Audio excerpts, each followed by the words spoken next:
Karnataka Sunni online class ಪ್ರವಿಶಾಲ ಪ್ರಪಂಚ ಬೆರಳ ತುದಿಗಳಲ್ಲಿ ದಾವಾರಂಗದ ಅಂತರ್ಜಾಲ ವಿಸ್ಮಯ ಕುರ್ಆನ್ ಹದೀಸ್ ಆಶಯ ಸಂವಾದ ಆದರ್ಶ ಚರ್ಚೆ ಮಾಲೆ ಮೌಲಿದ್ ಪಾರಾಯಣ ದೇಶದಲ್ಲಿ ನಡೆಯುವ ಕಾರ್ಯಕ್ರಮಗಳ ನೇರ ಪ್ರಸಾರ ಸಂಶಯ ನಿವಾರಣೆಗೆ ಮುಕ್ತ ಅವಕಾಶ ಆತ್ಮ ಸಂಸ್ಕರಣೆ ಜನಸಾಮಾನ್ಯರಿಗೆ ಅಹ್ಲು ಸುನ್ನತಿ ವಲ್ ಜಮಾಅತಿನ ಬಗ್ಗೆ ಅರಿವು ಮೂಡಿಸುವ ಸಲುವಾಗಿ ಸ್ಥಾಪಿಸಲ್ಪಟ್ಟ ಒಂದು ವೇದಿಕೆಯಾಗಿದೆ ಕರ್ನಾಟಕ ಸುನ್ನಿ ಆನ್ಲೈನ್ ಕ್ಲಾಸ್ ಅಥವಾ KSOCR ದೇಶದಲ್ಲಿ ನಡೆಯುವ ಸುನ್ನಿ ಕಾರ್ಯ ಚಟುವಟಿಕೆಗಳನ್ನು ನೇರ ಪ್ರಸಾರ ಮಾಡುವುದರೊಂದಿಗೆ ಪ್ರಖ್ಯಾತ ಉಲೇಮಾಗಳು ಚಿಂತಕರ ನೇತೃತ್ವದಲ್ಲಿ ವಿವಿಧ ವಿಷಯಗಳಲ್ಲಿ ತರಬೇತಿಗಳು ನಡೆಯುತ್ತಾ ಬರುತ್ತಿದೆ. ವಿಳಾಸ www.karnatakasunniOnline.com www.karnatakasunniOnline.tk email karnataka.sunni.online@gmail.com. ಅಸ್ಸಲಾಮು ಅಲೈಕುಂ ವರಹಮತುಲ್ಲಾಹಿ ವಬರಕಾತು. Karnataka Sunni online KSOCR TV ಪ್ರೇಕ್ಷಕರಿಗೂ, ಸುನ್ನಿ ಆನ್ಲೈನ್ ಲೈವ್ ಸ್ಟ್ರೀಮ್ ವೀಕ್ಷಕರಿಗೂ, ಕರ್ನಾಟಕ ಸುನ್ನಿ ಆನ್ಲೈನ್ ರೇಡಿಯೋ ಪ್ರೇಕ್ಷಕರಿಗೂ KSOCR ಕನ್ನಡ ವಾರ್ತಾ ಸಮಯಕ್ಕೆ ಸ್ವಾಗತ. ಈಗ ಮುಖ್ಯಾಂಶಗಳು. ದೇಶ ಪ್ರೌಢ ಸಂಪದ್ಭರಿತವಾದ ಸ್ವಾತಂತ್ರ್ಯೋತ್ಸವದ ಸಂಭ್ರಮ. ಭಾರತದ 67ನೇ ಸ್ವಾತಂತ್ರ್ಯೋತ್ಸವಕ್ಕೆ ತುಂಬು ಹೃದಯದ ಶುಭಾಶಯಗಳು. KSOCR ಬಳಗ ಕಾರ್ಯಕರ್ತರಿಗೆ KSOCR ನಿರ್ದೇಶಕರಾದ GM ಮೊಹಮ್ಮದ್ ಕಾಮಿಲ್ ಸಕಾಫಿ ಅವರು ಸ್ವಾತಂತ್ರ್ಯೋತ್ಸವದ ಶುಭ ಕೋರಿದರು. ಮನುಷ್ಯರ ಸಂರಕ್ಷಣೆಗೆ ಒಗ್ಗಟ್ಟಾಗಬೇಕು. ಕಮರುಲ್ ಉಲಮಾ ಕಾಂದಬನ್ ಮುಸ್ತಾದ್ ಸ್ವಾತಂತ್ರ್ಯೋತ್ಸವದ ಸಂದೇಶದಲ್ಲಿ. ವಿವಾಹ ಸಂಬಂಧ ಕೋರ್ಟ್ ಹೊರಡಿಸಿದ ನಿಯಮ ಕುಟುಂಬ ಜೀವನಕ್ಕೆ ಸವಾಲು. ಅಖಿಲ ಭಾರತ ಸುನ್ನಿ ಉಲಮಾ ಒಕ್ಕೂಟ ಪ್ರಧಾನ ಕಾರ್ಯದರ್ಶಿ. ಶರೀಅತ್ತಿನಲ್ಲಿ ಯಾವುದೇ ಬದಲಾವಣೆಗೆ ಅವಕಾಶ ನೀಡುವುದಿಲ್ಲವೆಂದು ಶೇಖ್ ಅಬೂಬಕರ್ ಅಹ್ಮದ್. ಬಡತನ ನಿವಾರಣೆಗೆ ವಿಶೇಷ ಆದ್ಯತೆ. ಪ್ರಧಾನಿ ಡಾಕ್ಟರ್ ಮನಮೋಹನ್ ಸಿಂಗ್. ಭಾರತೀಯ ಸೈನಿಕರ ಮೇಲೆ ದಾಳಿ. ಪಾಕ್ ನಿರ್ಣಯಕ್ಕೆ ಭಾರತ ತಿರಸ್ಕಾರ. ರಾಷ್ಟ್ರೀಯ ಪಾನೀಯವಾಗಿ ಕಾಫಿ. ಈಜಿಪ್ಟ್ ಪ್ರತಿಭಟನೆಗಾರರ ತೆರವು ಕಾರ್ಯಾಚರಣೆ. 120ಕ್ಕೂ ಅಧಿಕ ಮುರ್ಸಿ ಬೆಂಬಲಿಗರ ಸಾವು. ತುರ್ತು ಪರಿಸ್ಥಿತಿ ಘೋಷಣೆ. ವಾರ್ತೆಗಳು ವಿವರವಾಗಿ.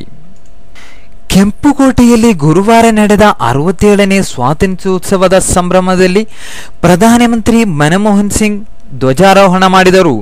ಆ ಬಳಿಕ ರಾಷ್ಟ್ರವನ್ನುದ್ದೇಶಿಸಿ ಭಾಷಣ ಮಾಡಿದ ಅವರು, ದೇಶದ ಬಡತನ ಸಮಸ್ಯೆ ನಿವಾರಣೆಗೆ ವಿಶೇಷ ಆದ್ಯತೆ ನೀಡಲಾಗುವುದು ಹಾಗೂ ಬಡ ಮಕ್ಕಳ ಶಿಕ್ಷಣಕ್ಕೆ ಹಲವು ಯೋಜನೆಗಳನ್ನು ಜಾರಿಗೊಳಿಸಲಾಗುವುದು.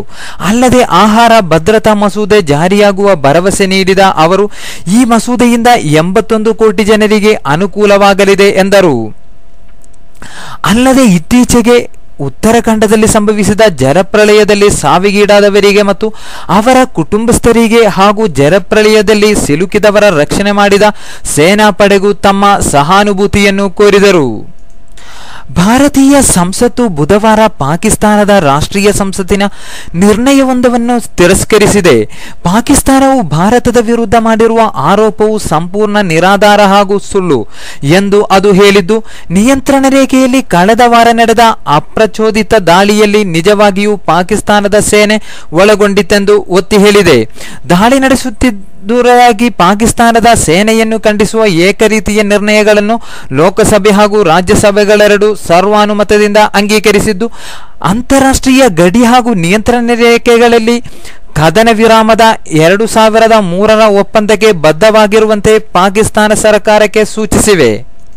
ಉಭಯ ದೇಶಗಳು ಇನ್ನು ಮುಂದಕ್ಕೆ ತಮ್ಮ ಸಂಪನ್ಮೂಲ ಹಾಗೂ ಶಕ್ತಿಯನ್ನು ತಮ್ಮ ಪ್ರಜೆಗಳ ಕಲ್ಯಾಣಕ್ಕೆ ಉಪಯೋಗಿಸಲು ಅನುಕೂಲವಾಗುವಂತೆ ಶಾಂತಿಯುತ, ಸ್ನೇಹಮಯ ಹಾಗೂ ಸಹಕಾರ ಸಂಬಂಧವನ್ನು ಬಲಪಡಿಸುವ ಶಾಶ್ವತ ಚೌಕಟ್ಟೊಂದರ ಸ್ಥಾಪನೆಗೆ ಪ್ರಯತ್ನ ನಡೆಯುತ್ತಿರುವ ಕಾಲದಲ್ಲೇ ಪಾಕಿಸ್ತಾನಿ ಸೈನಿಕರು ಭಾರತೀಯ ಯೋಧರ ಮೇಲೆ ದಾಳಿ ನಡೆಸುತ್ತಿರುವುದಕ್ಕೆ ಸದನಗಳು ಅಸಮಾಧಾನ ವ್ಯಕ್ತಪಡಿಸಿದರು. ಕೇಂದ್ರ ಸರ್ಕಾರವು ಕಾಫಿಯನ್ನು ರಾಷ್ಟ್ರೀಯ ಪಾನೀಯವಾಗಿ ಘೋಷಿಸುವ ಸಾಧ್ಯತೆ ಇದೆ ಎಂದು ಕಾಫಿ ರಾಷ್ಟ್ರೀಯ ಪಾನೀಯ ಸಮಿತಿಯ ಸಂಚಾಲಕ ಮಾಚಮಾಡ ವಿ ರವೀಂದ್ರ ತಿಳಿಸಿದ್ದಾರೆ. ನಗರದ ಪತ್ರಿಕಾ ಭವನದಲ್ಲಿ ಬುಧವಾರ ಆಯೋಜಿಸಿದ್ದ ಸುದ್ದಿಗೋಷ್ಠಿಯಲ್ಲಿ ಮಾತನಾಡಿದ ಅವರು, ಕಳೆದ 1 ವರ್ಷದಲ್ಲಿ ಸಮಿತಿಯ ವತಿಯಿಂದ 49 ಜನಜಾಗೃತಿ ಸಭೆಗಳನ್ನು ನಡೆಸಲಾಗಿದ್ದು, ಪಕ್ಷಾತೀತವಾಗಿ 9 ಸಂಸದರು ಹಾಗೂ ಸಮಿತಿಯ ಸದಸ್ಯರು ಕೇಂದ್ರಕ್ಕೆ ನಿಯೋಗ ತೆರಳಿ ಕಾಫಿಯನ್ನು ರಾಷ್ಟ್ರೀಯ ಪಾನೀಯವನ್ನಾಗಿ ರೂಪಿಸುವಂತೆ ಒತ್ತಾಯಿಸಿದ್ದಾರೆ. ವಿಶೇಷವಾಗಿ ಸಂಸದ ವಿಶ್ವನಾಥ್ ಹಾಗೂ ಈ ನಿಟ್ಟಿನಲ್ಲಿ ಹೆಚ್ಚಿನ ಮುತುವರ್ಜಿ ವಹಿಸಿದ್ದರೆಂದು ತಿಳಿಸಿದರು. ಸ್ವಾತಂತ್ರ್ಯ ಹೋರಾಟಗಾರ ಮಣಿ ರಾಮದೇವ್ನರ ಜನ್ಮದಿನದ ಏಪ್ರಿಲ್ 1ರಂದು ಟೀಯನ್ನು ರಾಷ್ಟ್ರೀಯ ಪಾನೀಯವನ್ನಾಗಿ ಘೋಷಿಸಲು ಕೇಂದ್ರ ಸರ್ಕಾರ ನಿಲುವು ತಳೆದಿತ್ತು. ಆದರೆ ಸಂಸದ ವಿಶ್ವನಾಥ್ ನೇತೃತ್ವದ ನಿಯೋಗ ಕೇಂದ್ರ ವಾಣಿಜ್ಯ ಸಚಿವರನ್ನು ಭೇಟಿಯಾಗಿ ಕಾಫಿಯನ್ನು ರಾಷ್ಟ್ರೀಯ ಪಾನೀಯವನ್ನಾಗಿ ಘೋಷಿಸುವಂತೆ ಒತ್ತಾಯಿಸಿದ್ದೆಂದು ತಿಳಿಸಿದರು. ಸೆಪ್ಟೆಂಬರ್ ಇಲ್ಲದೆ ಅಕ್ಟೋಬರ್ನಲ್ಲಿ ಕೇಂದ್ರ ವಾಣಿಜ್ಯ ಖಾತೆ ರಾಜ್ಯ ಸಚಿವೆ ಪುನರ್ದರ್ಶೇಶ್ವರಿ ಜಿಲ್ಲೆಗೆ ಭೇಟಿ ನೀಡಲಿದ್ದಾರೆ. ಘಾಟ್ ಕೋಪರ್ ಬಾಂಬ್ ಸ್ಫೋಟ ಪ್ರಕರಣದ ಆರೋಪಿ ಹೈದರಾಬಾದಿನ ಸಾಫ್ಟ್ವೇರ್ ಎಂಜಿನಿಯರ್ ತಾಜುಲ್ ಇಸ್ಲಾಂ ಕಾಸಿ ಸಿದ್ದಿಕಿಯನ್ನು ವಿಶೇಷ ಪೋಟಾ ನ್ಯಾಯಾಲಯವೊಂದು ಎಲ್ಲ ಆರೋಪಗಳಿಂದ ದೋಷಮುಕ್ತಗೊಳಿಸಿದೆ. ಇದರೊಂದಿಗೆ ಸ್ಫೋಟ ತನಿಖೆಯಲ್ಲಿ ಮುಂಬೈ ಪೊಲೀಸರು ಮತ್ತೊಮ್ಮೆ ಮುಜುಗರಕ್ಕೀಡಾಗಿದ್ದಾರೆ. ಸಿದ್ದಿಕಿಯನ್ನು 2012 ನವೆಂಬರ್ನಲ್ಲಿ ತಲೆಮರೆಸಿಕೊಂಡಿದ್ದ ಪ್ರಧಾನ ಸಂಚುಗಾರ ಎಂದು ಬಂಧಿಸಲಾಗಿತ್ತು. ಮುಂಬೈ ಕ್ರೈಂ ಬ್ರಾಂಚಿನ 3 ಮುಫ್ತಿಯಲ್ಲಿದ್ದ ಅಧಿಕಾರಿಗಳು ಹೈದರಾಬಾದಿನ ತೋರಿ ಚೌಕಿ ಉಪನಗರ ಅಲ್ ಹಸನತಾಲ್ ಕಾಲೋನಿಯ ನಿವಾಸಿಯಿಂದ 2012 ನವೆಂಬರ್ 21ರಂದು ರಾತ್ರಿ ಸಿದ್ದಿಕಿಯನ್ನು ಬಂಧಿಸಿದ್ದು, ಮುಫ್ತಿಯಲ್ಲಿದ್ದ ಪೊಲೀಸ್ ಅಧಿಕಾರಿಗಳ ಪರಿಚಯವಿಲ್ಲದ ಕುಟುಂಬ ಸದಸ್ಯರು ಸಿದ್ದಿಕಿಯ ಅಪಹರಣ ನಡೆದಿರುವ ಬಗ್ಗೆ ಹಮಯನಗರ ಪೊಲೀಸ್ ಠಾಣೆಯಲ್ಲಿ ದೂರು ದಾಖಲಿಸಿದ್ದರು. 2 ದಿನಗಳ ಬಳಿಕ ಅಂದರೆ ನವೆಂಬರ್ 23ರಂದು ಕುಟುಂಬ ಸದಸ್ಯರು ಮುಂಬೈ ಪೊಲೀಸ್ ಕ್ರೈಂ ಬ್ರಾಂಚ್ನಿಂದ ಅಧಿಕೃತ ಫೋನ್ ಕರೆ ಸ್ವೀಕರಿಸಿದರು. ಘಾಟ್ ಕೋಪರ್ ಬಾಂಬ್ ಸ್ಫೋಟಕ್ಕೆ ಸಂಬಂಧಿಸಿ ಸಿದ್ದಿಕಿಯನ್ನು ಬಂಧಿಸಲಾಗಿದೆ ಎಂದು ಪೊಲೀಸರು ತಿಳಿಸಿದರು. ಗುಜರಾತ್ ಮುಖ್ಯಮಂತ್ರಿ ನರೇಂದ್ರ ಮೋದಿಗಿಂತಲೂ ಬಿಹಾರ ಮುಖ್ಯಮಂತ್ರಿ ನಿತೀಶ್ ಕುಮಾರ್ ಉತ್ತಮ ಪ್ರಧಾನಿಯಾಗುತ್ತಾರೆ ಎಂದು ಬಿಹಾರದ ಬಿಜೆಪಿ ಶಾಸಕರೊಬ್ಬರು ಹೇಳಿದ್ದಾರೆ. ಇದು ಬಿಹಾರದಲ್ಲಿ ಜೆಡಿಯು ಜೊತೆ ಸಂಬಂಧ ಕಡಿದುಕೊಂಡ ಬಳಿಕ ಬಿಜೆಪಿಯಲ್ಲಿ ಉಂಟಾಗಿರುವ ಬಿರುಕನ್ನು ಎತ್ತಿ ತೋರಿಸಿದೆ. ಮೈತ್ರಿಕೂಟ ಮುರಿದು ಬೀಳಲು ಬಿಜೆಪಿಯೇ ಕಾರಣವಾಗಿದೆ ಎಂಬುದಾಗಿಯೂ ಸಮಸ್ತಿಪುರ ಜಿಲ್ಲೆಯ ಮುಹಿಯುದ್ದೀನ್ ನಗರ್ನ ಬಿಜೆಪಿ ಶಾಸಕ ರಾಣಾ ಗಂಗೇಶ್ವರ್ ಸಿಂಗ್ ಸುದ್ದಿಗಾರರಿಗೆ ಹೇಳಿದರು. ಇಲ್ಲಿ ನಡೆದ ಮುಖ್ಯಮಂತ್ರಿ ನಿತೀಶ್ ಕುಮಾರ್ ಭಾಗವಹಿಸಿದ್ದ ಸಭೆಗೆ ಅವರು ಆಗಮಿಸಿದ್ದರು.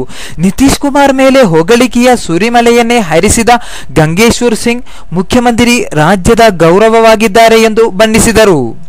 ಯಾವತ್ತೂ ನಿತೀಶ್ ಕುಮಾರ್ ನರೇಂದ್ರ ಮೋದಿಗಿಂತ ಉತ್ತಮ ಪ್ರಧಾನಿಯಾಗಿರುತ್ತಾರೆ ಎಂದು ಸಭೆಯ ನೇಪಥ್ಯದಲ್ಲಿ ಸುದ್ದಿಗಾರರೊಂದಿಗೆ ಮಾತನಾಡಿದ ಅವರು ಅಭಿಪ್ರಾಯಪಟ್ಟರು. ಇನ್ನು ಸಣ್ಣ ಬಿಡುವು, ನಂತರ ವಾರ್ತೆ ಮುಂದುವರಿಯುವುದು. ಜಾತಿ ಭೇದವೇ ಬೇಡ ಸರ್ವನಾಶ, ಅಂತ ಕಲಹವೇ ಬೇಡ ಸರ್ವನಾಶ.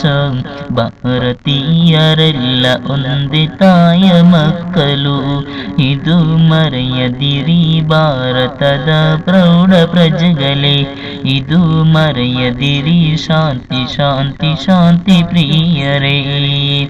ಜಾತಿ ಭೇದವೇ ಬೇಡ ಸರ್ವನಾಶ, ಅಂತ ಕಲಹವೇ ಬೇಡ ಸರ್ವನಾಶ. ಭಾರತೀಯರೆಲ್ಲ ಒಂದೇ ತಾಯ ಮಕ್ಕಳು, ಇದು ಮರೆಯದಿರಿ ಭಾರತದ ಪ್ರೌಢ ಪ್ರಜೆಗಳೇ, ಇದು ಮರೆಯದಿರಿ ಶಾಂತಿ ಶಾಂತಿ ಶಾಂತಿ ಪ್ರಿಯರೇ. ಅಲ್ಲಾಹ್. ಜಾತಿ ಭೇದವೇ ಬೇಡ ಸರ್ವನಾಶ, ಅಂತ ಕಲಹವೇ ಬೇಡ ಸರ್ವನಾಶ.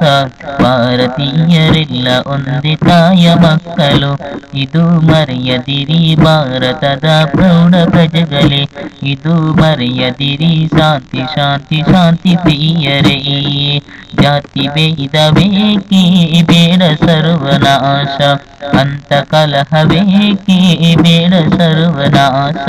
ಭಾರತೀಯರೆಲ್ಲ ಒಂದೇ ತಾಯ ಮಕ್ಕಳು, ಇದು ಮರೆಯದಿರಿ ಭಾರತದ ಪ್ರೌಢ ಪ್ರಜೆಗಳೇ, ಇದು ಮರೆಯದಿರಿ ಶಾಂತಿ ಶಾಂತಿ ಶಾಂತಿ ಪ್ರಿಯರೇ. ಜಾತಿ ಮತ ಭೇದವಿಲ್ಲ ದೇವರೊಬ್ಬನೇ, ನಾವು ಅವನ ದಾಸರೆಂಬುದನ್ನು ಮರೆತರೆ ತಗೆ. ಜಾತಿ ಮತ ಭೇದವಿಲ್ಲ ದೇವರೊಬ್ಬನೇ, ನಾವು ಅವನ ದಾಸರೆಂಬುದನ್ನು ಮರೆತರೆ ತಗೆ. ಹಸಿರು ಉಸಿರು ನೇಸರಕ್ಕೆ ಇಲ್ಲ ಭೇದವು, ಹಸಿರು ಉಸಿರು ನೇಸರಕ್ಕೆ ಇಲ್ಲ ಭೇದವು, ನೆಲಕ್ಕೆ ಜಲಕ್ಕೆ ಎಲ್ಲ ಬೇಡ ನಮಗೆ ಯಾತಕ್ಕೆ, ನೆಲಕ್ಕೆ ಜಲಕ್ಕೆ ಎಲ್ಲ ಬೇಡ ನಮಗೆ ಯಾತಕ್ಕೆ. ಜಾತಿ ಭೇದವೇಕೆ ಬೇಡ ಸರ್ವನಾಶ, ಅಂತ ಕಲಹವೇಕೆ ಬೇಡ ಸರ್ವನಾಶ. ಭಾರತೀಯರೆಲ್ಲ ಒಂದೇ ತಾಯ ಮಕ್ಕಳು, ಇದು ಮರೆಯದಿರಿ ಭಾರತದ ಪ್ರೌಢ ಪ್ರಜೆಗಳೇ, ಇದು ಮರೆಯದಿರಿ ಶಾಂತಿ ಶಾಂತಿ ಶಾಂತಿ ಪ್ರಿಯರೇ. ಜಾತಿ ಭೇದವೇಕೆ ಬೇಡ ಸರ್ವನಾಶ, ಅಂತ ಕಲಹವೇಕೆ ಬೇಡ ಸರ್ವನಾಶ. ಭಾರತೀಯರೆಲ್ಲ ಒಂದೇ ತಾಯ ಮಕ್ಕಳು, ಇದು ಮರೆಯದಿರಿ ಭಾರತದ ಪ್ರೌಢ ಪ್ರಜೆಗಳೇ, ಇದು ಮರೆಯದಿರಿ ಶಾಂತಿ ಶಾಂತಿ ಶಾಂತಿ ಪ್ರಿಯರೇ.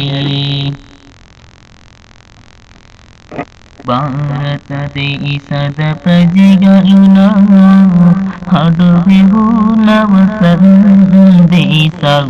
ನದಿಯು ಒಲೆಯು ಸಾಗರ ತೀರವು ಮರಗಲು ತುಂಬಿದ ನಮ್ಮ ದೇಶ. ಭಾರತ ದೇಶದ ಪ್ರಜೆಗಳು ನಾವು ಹಾಡುವೆವು ನವ ಸಂದೇಶ. ನದಿಯು ಹೊಲೆಯು ಸಾಗರ ತೀರವು ಮರಗಲು ತುಂಬಿದ ನಮ್ಮ ದೇಶ. ಭಾರತ ದೇಶದ ಪ್ರಜೆಗಳು ನಾವು ಹಾಡುವೆವು ನವ ಸಂದೇಶ. ನದಿಯು ಒಲೆಯು ಸಾಗರ ತೀರವು ಮರಗಲು ತುಂಬಿದ ನಮ್ಮ ದೇಶ. ಭಾರತ ದೇಶದ ಪ್ರಜೆಗಳು ನಾವು ಹಾಡುವೆವು ನವ ಸಂದೇಶ. ನದಿಯು ಹೊಲೆಯು ಸಾಗರ ತೀರವು ಮರಗಲು ತುಂಬಿದ ನಮ್ಮ ದೇಶ. ವಿಧ ವಿಧ ಭಾಷೆ ಹಲವಿಧ ದೇಶ, ವಿಧ ವಿಧ ಭಾಷೆ ಹಲವಿಧ ದೇಶ. ಜಾತಿಗಳಿಲ್ಲ ರಾಷ್ಟ್ರ ವಿಶೇಷ, ಜಾತಿಗಳಿಲ್ಲ ರಾಷ್ಟ್ರ ವಿಶೇಷ. ಅಂತ ಸುಂದರ ನಾಡು ನಮ್ಮಯ ಭಾರತ ನಾಡು, ಅಂತರ ಸುಂದರ ನಾಡು ನಮ್ಮಯ ಭಾರತ ನಾಡು. ಭಾರತ ದೇಶದ ಪ್ರಜೆಗಳು ನಾವು ಹಾಡುವೆವು ನವ ಸಂದೇಶ. ನದಿಯು ಹೊಳೆಯು ಸಾಗರ ತೀರವು ಮರಗಲು ತುಂಬಿದ ನಮ್ಮ ದೇಶ. ಭಾರತ ದೇಶದ ಪ್ರಜೆಗಳು ನಾವು ಹಾಡುವೆವು ನವ ಸಂದೇಶ. ನದಿಯು ಹೊಳೆಯು ಸಾಗರ ತೀರವು ಮರಗಲು ತುಂಬಿದ ನಮ್ಮ ದೇಶ. ವಾರ್ತೆ ಮುಂದುವರಿಯುವುದು. ಭಾರತ ದೇಶವು 66ನೇ ಸ್ವಾತಂತ್ರ್ಯೋತ್ಸವವನ್ನು ಪ್ರೌಢಗಂಭೀರ ಸಂಪತ್ಭರಿತವಾಗಿ ದೇಶದ ರಾಜಧಾನಿಯಲ್ಲಿ ಜರುಗಿತು. ಮನುಷ್ಯರ ಸಂರಕ್ಷಣೆಗೆ ಭಾರತೀಯರು ಒಟ್ಟಾಗಬೇಕು ಎಂದು ಅಖಿಲ ಭಾರತ ಸುನ್ನಿ ಉಲಮಾ ಒಕ್ಕೂಟದ ಪ್ರಧಾನ ಕಾರ್ಯದರ್ಶಿ ಕಾಂದಪುರಂ ಅಬೂಬಕರ್ ಮುಸ್ಲಿಯಾರ್ ಸ್ವಾತಂತ್ರ್ಯ ಸಂದೇಶದಲ್ಲಿ ಹೇಳಿದರು. ಈಗಾಗಲೇ ಬಾಂಬೆ ಹೈಕೋರ್ಟ್ ಹೊರಡಿಸಿದ ವಿವಾಹ ಕಾಯ್ದೆ ಅದು ಕುಟುಂಬ ಜೀವನಕ್ಕೆ ಸವಾಲಾಗಿದೆ ಎಂದು ಉಸ್ತಾದ್ ಎಚ್ಚರಿಸಿದರು. ಹೈಕೋರ್ಟ್ ಹೊರಡಿಸಿದ ಕಾಯ್ದೆಯಂತೆ ವಿವಾಹವಾಗದೆ ಪರಸ್ಪರ ಸಂಬಂಧ ಹೊಂದಿದ ಜೋಡಿಗಳು ವಿವಾಹಕ್ಕೆ ಸಮವಾಗಿದ್ದು ಬೇರೊಂದು ನೋಂದಾವಣಿಯ ಅಗತ್ಯವಿಲ್ಲವೆಂದು ಹೇಳಿದ್ದರು. ಇದೇ ಸಂದರ್ಭದಲ್ಲಿ ಶರೀಅತ್ತಿನ ನಿಯಮ ಸಂಹಿತೆಯಲ್ಲಿ ಯಾವುದೇ ಬದಲಾವಣೆಗೆ ಅವಕಾಶ ನೀಡುವುದಿಲ್ಲವೆಂದು ಭಾರತ ಮುಸ್ಲಿಂ ಪಂಡಿತ ಹೊಣೆಗಾರಿಕೆ ವಹಿಸಿ ಶೇಖ್ ಅಬೂಬಕರ್ ಅಹಮದ್ ಮಾರ್ಮಿಕವಾಗಿ ನುಡಿದರು. ಸ್ವಾತಂತ್ರ್ಯ ದಿನದಂದು ಮೊನ್ಸೋಟೋ ಕುಲಾಂತರಿ ತಳಿಯ ಹತ್ತಿಯಿಂದ ತಯಾರಿಸಿದ ರಾಷ್ಟ್ರಧ್ವಜವನ್ನು ಹಾರಿಸದಂತೆ ಕರ್ನಾಟಕ ರಾಜ್ಯ ರೈತ ಸಂಘ ಮತ್ತು ಕಲಾಂತರಿ ಮುಕ್ತ ಕರ್ನಾಟಕ ವೇದಿಕೆಗಳು ಸರ್ಕಾರವನ್ನು ಒತ್ತಾಯಿಸಿವೆ. ಪತ್ರಿಕಾಗೋಷ್ಠಿಯಲ್ಲಿ ಮಾತನಾಡಿದ ಹಸಿರು ಸೇನೆಯ ಅಧ್ಯಕ್ಷ ಹರೀಶ್ ಬಿಟ್ಟಿ ಹತ್ತಿಯಿಂದ ತಯಾರಿಸಿದ ರಾಷ್ಟ್ರಧ್ವಜವನ್ನು ಹಾರಿಸುವುದು ಮತ್ತೆ ಪರಕೀಯರಿಗೆ ಶರಣಾಗಿರುವ ಸೂಚನೆಯಾಗಿದೆ. ಮಹಾತ್ಮ ಗಾಂಧಿಯವರು ಹತ್ತಿಯನ್ನು ದೇಶದ ಸ್ವಾಭಿಮಾನ ಮತ್ತು ಸ್ವಾವಲಂಬನೆಯ ಸಂಕೇತವಾಗಿ ಬಳಸಿದ್ದರು. ಆದರೆ 60 ವರ್ಷ ಕಳೆದರೂ ಪರಕೀಯರ ಬಿಟ್ಟಿ ಹತ್ತಿಯಿಂದ ತಯಾರಿಸಿದ ರಾಷ್ಟ್ರಧ್ವಜವನ್ನು ಹಾರಿಸುತ್ತಿರುವುದು ನಾಚಿಗೇಡಿನ ಸಂಗತಿ ಎಂದು ಆಕ್ರೋಶ ವ್ಯಕ್ತಪಡಿಸಿದರು. ಕೇಂದ್ರ ಮತ್ತು ರಾಜ್ಯ ಸರ್ಕಾರಗಳು ತೋರಿಸಿದ ನಿರ್ಲಕ್ಷ್ಯದ ಕಾರಣದಿಂದ ಇಂದು ದೇಶದಲ್ಲಿ ಬಿಟ್ಟಿರಹಿತವಾದ ದೇಶಿ ಹತ್ತಿ ಬೀಜಗಳಿಗೆ ಪ್ರೋತ್ಸಾಹವಿಲ್ಲದಾಗಿದೆ. ಪರೋಕ್ಷವಾಗಿ ಕೇಂದ್ರ ಮತ್ತು ರಾಜ್ಯ ಸರ್ಕಾರಗಳು ನೀಡುತ್ತಿರುವ ಬೆಂಬಲದಿಂದಾಗಿ ಬಹುರಾಷ್ಟ್ರೀಯ ಕಂಪನಿಯಾದ ಮುನ್ಸಾಂಟೋ 95% ಹತ್ತಿ ಬೀಜೋದ್ಯಮವನ್ನು ತಮ್ಮ ಕಪಿಮುಷ್ಟಿಯಲ್ಲಿ ಹಿಡಿದಿವೆ ಎಂದರು. ಗಡಿಯಲ್ಲಿ ಬಿಗುವಿನ ವಾತಾವರಣ ಉಂಟಾಗಿ ಜೀವಹಾನಿಯಾಗುವ ಮೂಲಕ ನಿಯಂತ್ರಣ ರೇಖೆಯ ಬಳಿಯಲ್ಲಿ ಪದೇ ಪದೇ ಕದನ ವಿರಾಮ ಉಲ್ಲಂಘನೆಯಾಗುತ್ತಿರುವ ಬಗ್ಗೆ ತೀವ್ರ ಕಳವಳ ವ್ಯಕ್ತಪಡಿಸಿರುವ ರಾಷ್ಟ್ರಪತಿ ಪ್ರಣಬ್ ಮುಖರ್ಜಿ ತಮ್ಮ ತಾಳ್ಮೆಗೂ ಮಿತಿ ಇದೆ ಎಂದು ಪಾಕಿಸ್ತಾನಕ್ಕೆ ಪರೋಕ್ಷ ಎಚ್ಚರಿಕೆ ನೀಡಿದ್ದಾರೆ. ಸ್ವಾತಂತ್ರ್ಯೋತ್ಸವದ ಮುನ್ನಾ ದಿನ ರಾಷ್ಟ್ರವನ್ನುದ್ದೇಶಿಸಿ ಭಾಷಣ ಮಾಡಿದ ಅವರು ತಮ್ಮ ಆಂತರಿಕ ಹಾಗೂ ಬಾಹ್ಯ ಭದ್ರತೆಗೆ ಗಂಭೀರ ಸವಾಲುಗಳು ಎದುರಾಗುವುದನ್ನು ಇತ್ತೀಚಿನ ಕೆಲವು ದಿನಗಳಲ್ಲಿ ನಾವು ಕಂಡಿದ್ದೇವೆ. ಛತ್ತೀಸ್ಗಢದಲ್ಲಿ ಮಾವೋವಾದಿ ಹಿಂಸೆಯ ರಾಕ್ಷಸಿ ಮುಖ ಅಮಾಯಕ ಜೀವಗಳ ಸಾವಿಗೆ ಮೂಲವಾಯಿತು. ನಮ್ಮ ನೆರೆಹೊರೆಯವರೊಡನೆ ಸ್ನೇಹ ಪೂರ್ಣ ಸಂಬಂಧಗಳನ್ನು ಕುದುರಿಸಿಕೊಳ್ಳಲು ಭಾರತ ನಿರಂತರ ಪ್ರಯತ್ನಗಳನ್ನು ನಡೆಸಿದರೂ ಆಂತರಿಕ ಭದ್ರತೆ ಕಾಯ್ದುಕೊಳ್ಳಲು ಮತ್ತು ರಾಷ್ಟ್ರದ ಪ್ರಾದೇಶಿಕ ಸಮಗ್ರತೆ ಸಂರಕ್ಷಿಸಲು ಎಲ್ಲ ಅಗತ್ಯ ಕ್ರಮಗಳನ್ನು ತೆಗೆದುಕೊಳ್ಳಲಾಗುವುದು ಎಂದರು. ಕಿಸ್ತವಾರು ಕೋಮುಗಲಭೆಯಲ್ಲಿ ಗಾಯಗೊಂಡ ಸಂತ್ರಸ್ತರಿಗೆ 2 ಲಕ್ಷ ರೂಪಾಯಿಯ ಪರಿಹಾರ ಒದಗಿಸುವಂತೆ ಸುಪ್ರೀಂ ಕೋರ್ಟ್ ಜಮ್ಮು ಕಾಶ್ಮೀರ ಸರ್ಕಾರಕ್ಕೆ ನಿರ್ದೇಶಿಸಿದೆ. ಪ್ರಸ್ತುತ ಘಟನೆಯನ್ನು ನ್ಯಾಯಾಂಗ ತನಿಖೆಗೆ ಒಪ್ಪಿಸಲಾಗಿದ್ದು ವರದಿ ಸಲ್ಲಿಕೆಯಾಗುವವರೆಗೆ ಪರಿಹಾರ ಧನವನ್ನು ನೀಡಲು ಕಾಲಾವಕಾಶ ಒದಗಿಸಬೇಕೆಂಬ ಸರ್ಕಾರದ ಮನವಿಯನ್ನು ಕೋರ್ಟ್ ತಳ್ಳಿಹಾಕಿದೆ. ಗಾಯಾಳುಗಳನ್ನು ಪರಿಹಾರ ಧನ ಪಡೆಯುವ ಅರ್ಹರ ಪಟ್ಟಿಗೆ ಸೇರಿಸಬೇಕು. ಅವರನ್ನು ಸೇರಿಸಲಾಗುವುದಿಲ್ಲ ಎಂದು ನೀವು ಹೇಗೆ ಹೇಳುತ್ತೀರಿ ಎಂದು ಪ್ರಶ್ನಿಸಿದ ಪೀಠ ದೊಂಬಿಯಲ್ಲಿ ಬಲಿಯಾದ ಕುಟುಂಬಿಗಳಿಗೆ 5 ಲಕ್ಷ ರೂಪಾಯಿ ಹಾಗೂ ಗಾಯಾಳುಗಳಿಗೆ 2 ಲಕ್ಷ ರೂಪಾಯಿ ಪರಿಹಾರ ವಿತರಿಸಬೇಕೆಂದು ಮಂಗಳವಾರ ನೀಡಿದ ತೀರ್ಪನ್ನು ಬದಲಾಯಿಸಲು ನಿರಾಕರಿಸಿತು. ಈಜಿಪ್ತಿನ ಪದಚ್ಯುತ ಅಧ್ಯಕ್ಷ ಮೊಹಮ್ಮದ್ ಮುರ್ಸಿ ಅವರನ್ನು ಅಧಿಕಾರಕ್ಕೆ ಮರಳಿಸುವಂತೆ ಆಗ್ರಹಿಸಿ ಅವರ ಬೆಂಬಲಿಗರು ಕೈರೋದಲ್ಲಿ ಸ್ಥಾಪಿಸಲಾಗಿರುವ ಪ್ರತಿಭಟನಾ ಶಿಬಿರಗಳನ್ನು ತೆರವುಗೊಳಿಸಲು ಭದ್ರತಾ ಪಡೆಗಳು ಮುಂದಾಗಿದ್ದು ಇದುವರೆಗೆ ನಡೆದಿರುವ ಸಂಘರ್ಷಕ್ಕೆ ಕನಿಷ್ಠ 124 ಮಂದಿ ಮುರ್ಸಿ ಬೆಂಬಲಿಗರು ಅಸುನೀಗಿದ್ದಾರೆ ಎಂದು ವರದಿಯಾಗಿದೆ. ಸ್ಥಳೀಯ ಕಾಲಮಾನ ಬುಧವಾರ 4 ಗಂಟೆಯಿಂದ ಅನ್ವಯವಾಗುವಂತೆ ರಾಷ್ಟ್ರದಾದ್ಯಂತ ತುರ್ತು ಪರಿಸ್ಥಿತಿ ಜಾರಿಗೊಳಿಸಲಾಗಿದೆ ಎಂದು ಅಧ್ಯಕ್ಷೀಯ ಕಚೇರಿ ಸರ್ಕಾರಿ ಟಿವಿ ವಾಹಿನಿಯಲ್ಲಿ ಘೋಷಿಸಿದೆ. ಪ್ರತಿಭಟನಾ ಶಿಬಿರಗಳನ್ನು ತೆರವುಗೊಳಿಸುವ ನಿಟ್ಟಿನಲ್ಲಿ ಭದ್ರತಾ ಪಡೆಗಳು ಗುಂಡಿನ ದಾಳಿಯನ್ನು ನಡೆಸಿವೆ ಎಂದು ಪ್ರತ್ಯಕ್ಷದರ್ಶಿಗಳನ್ನು ಉಲ್ಲೇಖಿಸಿ ಮಾಧ್ಯಮ ಸಂಸ್ಥೆಗಳು ವರದಿ ಮಾಡಿವೆ. ಸಾರ್ವಜನಿಕ ಆಸ್ತಿಪಾಸ್ತಿ ಹಾಗೂ ಪ್ರಾಣಹಾನಿ ತಪ್ಪಿಸುವ ನಿಟ್ಟಿನಲ್ಲಿ ಸೂಕ್ತ ಭದ್ರತಾ ಕ್ರಮಗಳನ್ನು ಅನುಷ್ಠಾನಗೊಳಿಸುವಲ್ಲಿ ಸೇನೆ ಹಾಗೂ ಪೊಲೀಸರ ನೆರವು ಪಡೆಯಲಾಗಿದೆ ಎಂದು ಹಂಗಾಮಿ ಅಧ್ಯಕ್ಷ ಅದ್ಲಿ ಮನ್ಸೂರ್ ಹೇಳಿಕೆಯೊಂದರಲ್ಲಿ ತಿಳಿಸಿದ್ದಾರೆ. ಇನ್ನು ಕೆಎಸ್ಒಸಿಆರ್ನಲ್ಲಿ ದೈನಂದಿನ ನಡೆಯುತ್ತಿರುವ ಕೆಲವು ಕಾರ್ಯಕ್ರಮಗಳ ವಿವರ. ಸಂಜೆ 4:30ಕ್ಕೆ ಶೇಖ್ ಜಿಲಾನಿ ಕದ್ದಸಲ್ಲಾಹು ತಾಲಾ ಸಿರ್ರುಲ್ ಅಜೀಜ್ ರವರ ಮಾಲೆ ಆಲಾಪನೆ. ಸಂಜೆ 7ರಿಂದ ಪ್ರಮುಖ ಸುನ್ನಿ ಕಾರ್ಯಕ್ರಮಗಳ ನೇರ ಪ್ರಸಾರ. ರಾತ್ರಿ 11:30ಕ್ಕೆ ಕನ್ನಡದಲ್ಲಿ ವಾರ್ತೆ.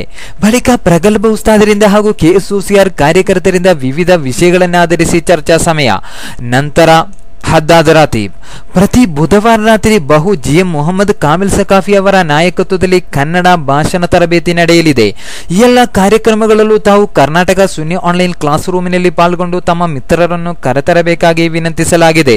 ಕೊನೆಯಲ್ಲಿ ಮತ್ತೊಮ್ಮೆ ಮುಖ್ಯಾಂಶಗಳು. ದೇಶ ಪ್ರೌಢ ಸಂಪತ್ಭರಿತವಾದ ಸ್ವಾತಂತ್ರ್ಯೋತ್ಸವದ ಸಂಭ್ರಮ. ಭಾರತದ 67ನೇ ಸ್ವಾತಂತ್ರ್ಯೋತ್ಸವಕ್ಕೆ ತುಂಬು ಹೃದಯದ ಶುಭಾಶಯಗಳು. ಕೆಎಸ್ಒಸಿಆರ್ ಬಳಗ.